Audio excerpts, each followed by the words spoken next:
আসসালামু আলাইকুম। আমার গলার অবস্থা এখনো পর্যন্ত ভালো হয়নি। গলায় কেমন জানি খুশখুশ করতেছে। একটু পর পর ব্যাটা মানুষের আওয়াজ বের হচ্ছে গলা দিয়ে। কি একটা অবস্থা, তাই না?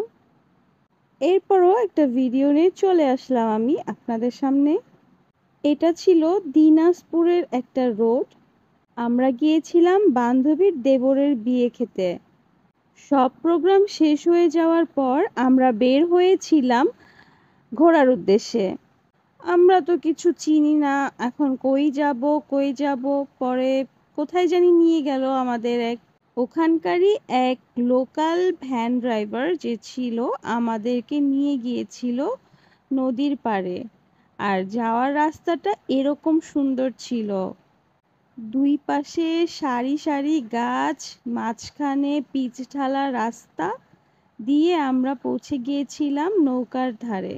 আমার সামনে নদী আর নৌকা, আর আমি নৌকায় উঠবো না সেটা কিভাবে সম্ভব? তাই উঠে পড়লাম আমরা নৌকাতে। প্রায় সন্ধ্যা হয়ে গিয়েছিল, তাই খুব একটা ঘোরা হয়নি। নৌকায় চড়তে আমার অনেক অনেক অনেক ভালো লাগে। বিকেল গড়িয়ে যখন সন্ধ্যা, তখন আমরা আবার বাসায় চলে গিয়েছিলাম। দিনটা অনেক সুন্দর ছিল, অনেক মজা লেগেছিল আমাদের ঘুরতে। রিকশায় যাওয়ার পথে অবশ্য অনেক ধুলাবালিও খেয়েছিলাম। বাই দ্য ওয়ে, আজকের জন্য এখানেই বিদায়।